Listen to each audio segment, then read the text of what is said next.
Hello friends, welcome to Defence Matrix. तो आज हम बात करने वाले हैं इंडियन एयरफोर्स की सेंटर ऑफ ग्रेविटी के बारे में, यानी कि S-400 एयर डिफेंस सिस्टम के बारे में, क्योंकि अब समझ में आ रहा है कि पाकिस्तान द्वारा इसे सेंटर ऑफ ग्रेविटी क्यों कहा जा रहा था। तो ये चीज़ हमने डिस्कस करी थी कि कैसे एक प्रेस कॉन्फ्रेंस के दौरान इंडियन एयरफोर्स के चीफ द्वारा पहली बार बताया गया कि इंडियन एयरफोर्स ने कितने पाकिस्तानी एयरक्राफ्ट को शूट डाउन किया था, जिसमें उन्होंने कहा है कि करीबन 5 फाइटर्स तो हवा में शूट डाउन हुए थे, जो कि कंफर्म्ड किल है। और उन्होंने यहाँ पर जो वर्ड यूज़ किया है ये एटलीस्ट है, यानी कि ये हम कंफर्म कर पाए हैं।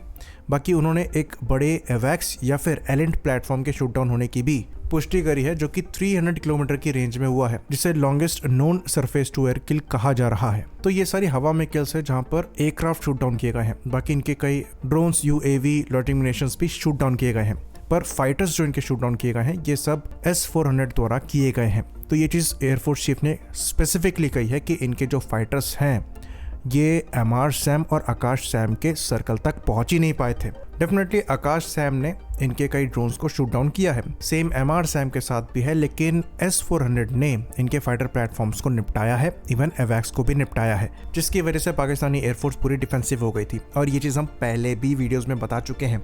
आज एयरफोर्स चीफ ने कंफर्मेशन दी है, पर यह चीज़ हम आपको पहले से बता रहे हैं कि S-400 की वजह से पाकिस्तानी एयरफोर्स बैकफुट पर थी। तो जब इनके इनिशियली एयरक्राफ्ट शूट डाउन होना स्टार्ट हुए तो इनका कॉन्फिडेंस सारा लूज हो गया और ये S-400 के सर्कल को अवॉइड करने लग गए। लेकिन S-400 की जो रेंज है ये पाकिस्तान के एक्चुअली काफ़ी अंदर तक है, जिसकी वजह से इनका एवैक्स 300 किलोमीटर की रेंज में शूट डाउन हुआ है।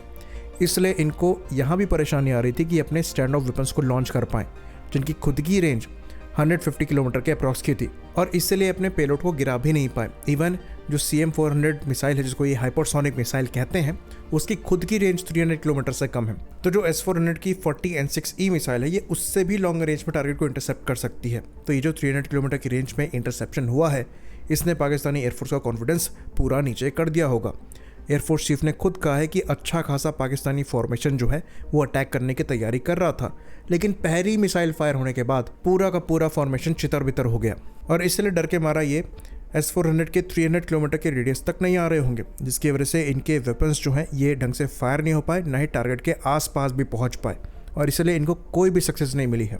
और फिर इन्होंने बाद में सेंटर ऑफ ग्रेविटी को ढूंढना स्टार्ट किया होगा, और वो भी ये ढूंढ नहीं पाए। बहुत रिस्क लेकर वेपन्स फायर किए, वो भी इधर उधर गिर गए और टारगेट के आसपास भी नहीं गए।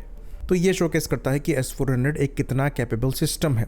रशिया यूक्रेन वॉर में S-400 को देखते हुए काफ़ी क्रिटिसिज्म किया जा रहा था, क्योंकि कुछ एयर डिफेंस सिस्टम्स यहाँ पर डिस्ट्रॉय भी हुए हैं। तो ये शोकेस करता है कि किस तरीके से आप एक सिस्टम को डिप्लॉय कर रहे हैं, आपकी टैक्टिक्स क्या है, ये काफ़ी हद तक उस सिस्टम के परफॉर्मेंस को डिफाइन करती है।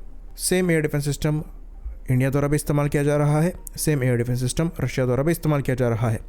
रशिया को भी काफ़ी सक्सेस मिली है, ऐसा बिल्कुल नहीं है, लेकिन कुछ सिनेरियोज में कुछ मिस्टेक्स हो जाती हैं, जिसकी वजह से नुकसान भी होता है।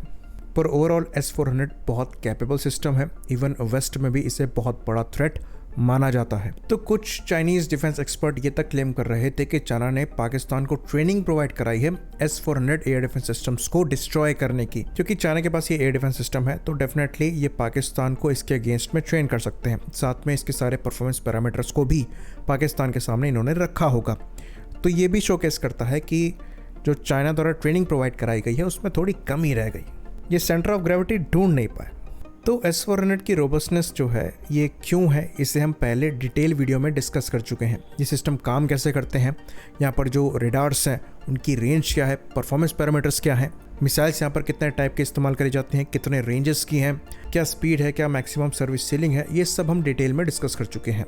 S-400 अपने आप में ही एक लेयर्ड एयर डिफेंस सिस्टम है, जो कि अपनी रेंज में हर तरीके के वेक्टर को एंगेज करने की क्षमता रखता है।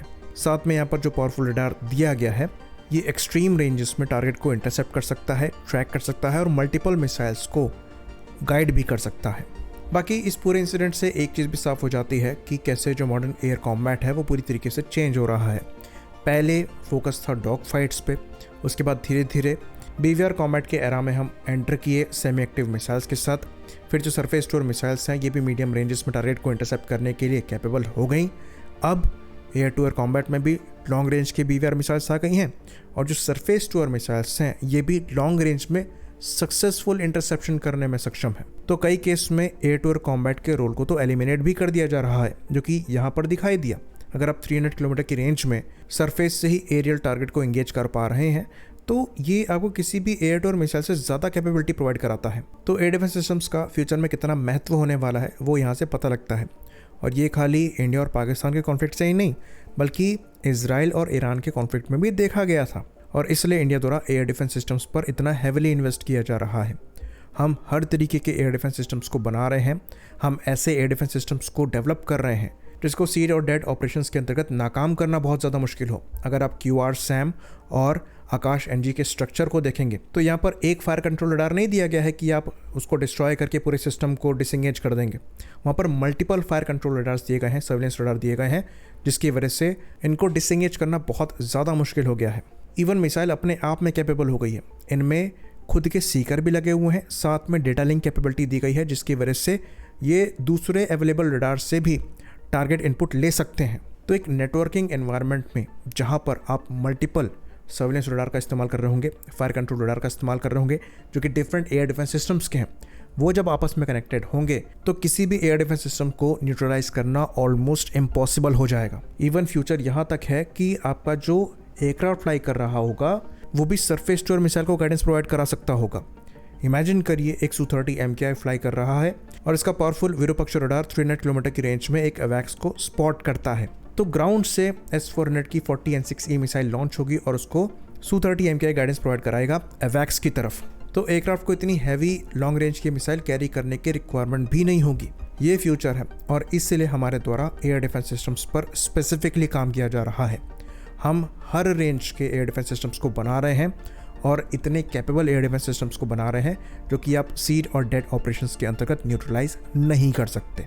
इवन प्रोजेक्ट कुशा के अंतर्गत भी आपको सिमिलर अरेंजमेंट मिलेगी। ये खुद में डिफरेंट रेंजेस के इंटरसेप्टर्स को कैरी करेगा, चाहे 150 किलोमीटर की रेंज के लिए हो, 250 किलोमीटर की रेंज के लिए हो या फिर 350 प्लस किलोमीटर की रेंज के लिए हो। फिर आपके एंटी बैलिस्टिक मिसाइल सिस्टम्स भी यहाँ पर एक पार्ट होंगे। तो ये सब कुछ IACCS से कनेक्टेड होगा और ये एक एयर डिफेंस की शील्ड फॉर्म करेगा, जो कि डिफेंस का भी काम करेगी और ऑफेंस का भी काम करेगी, स्पेसिफिकली बॉर्डर एरियाज के लिए।